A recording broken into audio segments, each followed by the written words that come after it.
Thanks everyone. Australian head coach Andrew McDonald here to take your questions today. Clearly we probably won't get to everyone, so if someone wants to lead us off and get us underway, we'll go to Tom over the back. Thanks, Phil. Ronnie, Sam Constas, we've seen him speak. He seems so laid back for a 19-year-old kid. What's he been like amongst the team? Is he the same? Yeah, it's been very similar to what I've seen on the outside with him. So composed, relaxed, knows his game, in a good place at the moment. So and he'll play Boxing Day. So I'll get that one out of the way. What's he shown that suggests that he's going to be ready? This is really a huge match. It's the cauldron. It's Boxing Day, 1-1 series. Yeah, I mean, we said from the get-go when leading into the summer that we wouldn't shy away, and age was no barrier. And what he's shown is a array of shots, the ability to put pressure back onto opponents. And he gets his opportunity. So we're really excited for him. Boxing Day, the biggest stage, you may as well get that one out of the way early. Trent didn't do a lot out there before. Does that really do anything to improve his fitness? You reckon he'll play? Yeah, really confident that he'll play. Has he got some things to work through? Yeah, he has. So that's what you would have seen. There's no concern at the moment. Has he been officially ticked off? I'm not sure. I didn't see the sort of back end of his training session there, but I'm pretty confident he'll play. What are the things he needs to do to get through? That's probably a medical question. I think he looked good with the bat in hand, so obviously his skills are in good order. It'll just be basically what risk is associated with that. He had a small strain to the quad. I think that was declared. Hopefully it was declared. So he'll just go through that, but no concerns from my end. He's been able to do his running. So I think he'll be fully functional come the game time. Sam behind the pole. Well, it looks like you guys had a pretty lengthy chat with Chad, and Nick kind of came out against you were able to. Like, what's that conversation like? And did you go back and get a little bit of training? Like, what's the management like?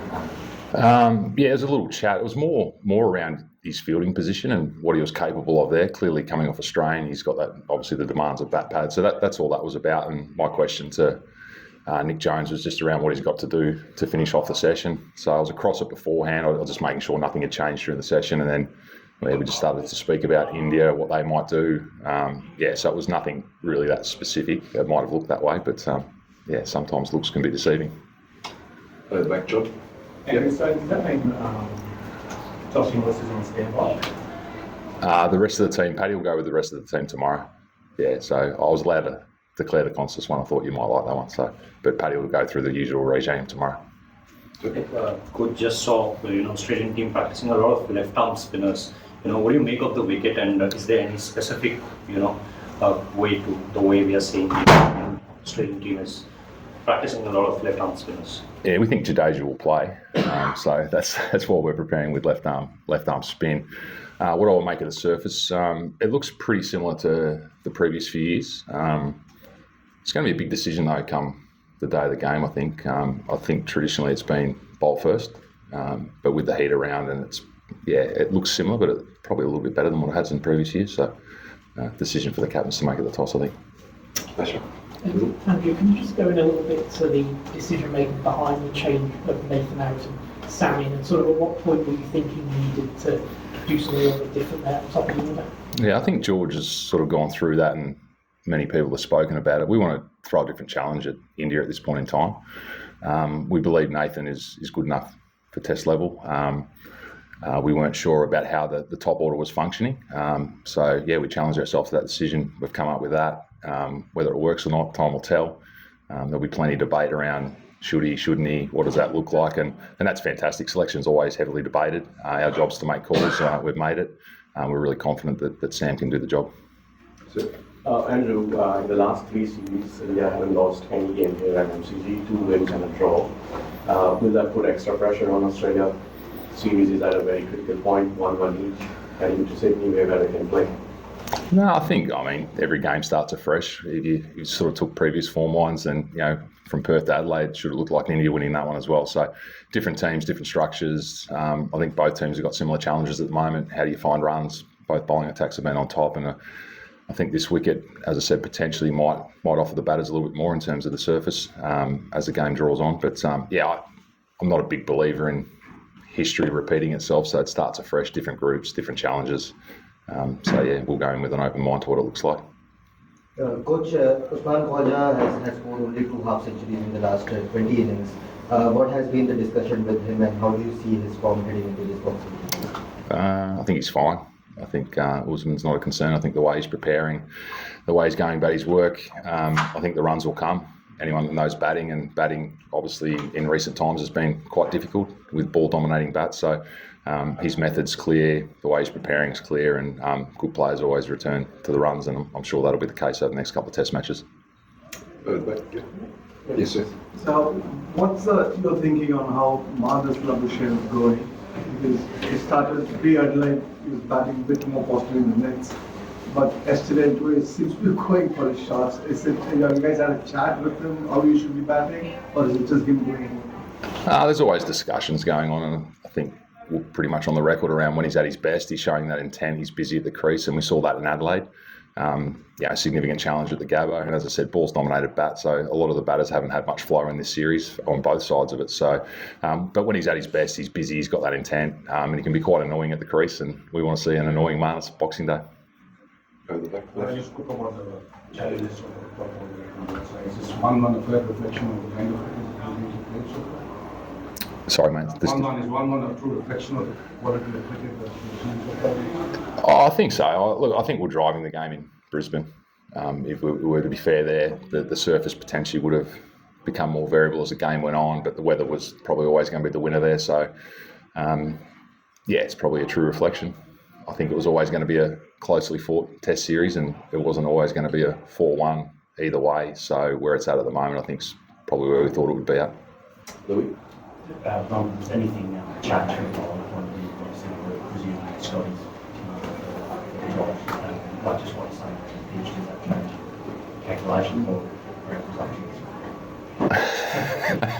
If we didn't pick Scotty here, and I know I'm not allowed to declare the team because that's Pat's job tomorrow, but I don't think I'm coming to the ground Boxing Day if Scotty's not in the 11. So you can go with that one as well. But look, our bowling, we've got great depth in our bowling. And just to clear up, Mitch Marsh is fully fit and available to bowl. And I know that he only bowled 2 overs last game and people were speculating around that. But that was more because of the weather interventions, and we're able to keep our fast bowlers fresh, albeit we only had 2 out of the 3 operating.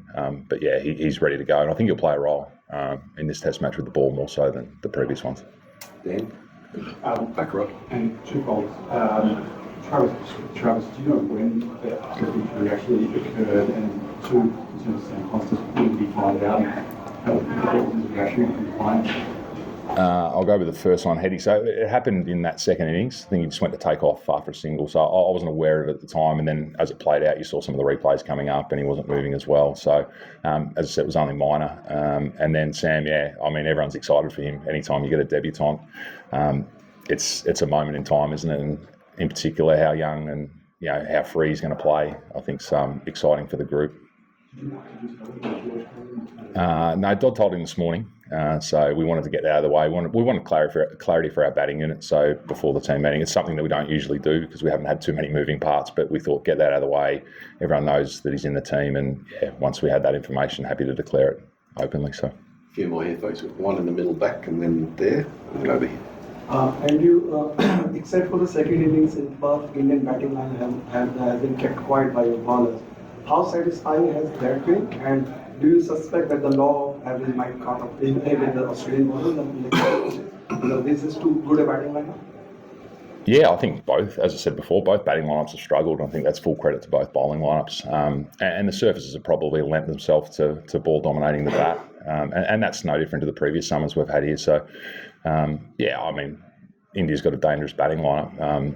I think there'll be a recalibration somewhere in the next couple of Test matches for both batting lineups. And I think the key thing is once you're in, and as we saw with Steve and Travis at the Gabba, like once you get an opportunity and get in, you can't afford to expose a new batter, and they were able to elongate that partnership, which basically gave us control of the game. So that's going to be the challenge when someone gets in, just go big. So on the left. Yeah. Coach, after the Brisbane game, the last day and a half, when India kind of pulled off and managed to avoid the follow-on, then what they did with the ball, did the mood change inside the Australian dressing room? What were the discussions like? Do you kind of reckon that you missed an opportunity to put them further on the mat in the series, and they kind of have confidence and momentum on their side now heading into MCG? No, the mood didn't change, and I think in modern cricket, momentum's a bit of a myth. I think every test match starts afresh, and I'm not a big believer in momentum. So this test match starts again. How you enter that test match is critically important to what happens during that game. So what happened in Brisbane it's not irrelevant, but it doesn't have a great connection to this game because of the surface and different challenges. So, but our mood didn't change. We knew what we're doing in the second innings. We're trying to accelerate it and try to beat the weather, basically, and the weather beat us. So we were comfortable with losing those amount of wickets in pursuit of a win, and that's the team we want to be.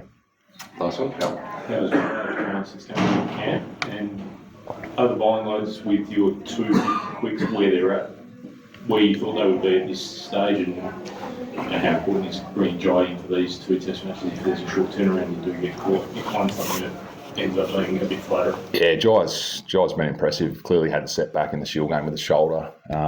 Every week that goes on, people are confident that it lessens the risk, and what we saw on the nets today is a highly skilled player, and he's getting somewhere near his best, which is exciting for us. And carrying the two extra quicks in the squad is, with the short turnaround, I think that's real. If this game becomes long into a short turnaround, then you've got to make some decisions.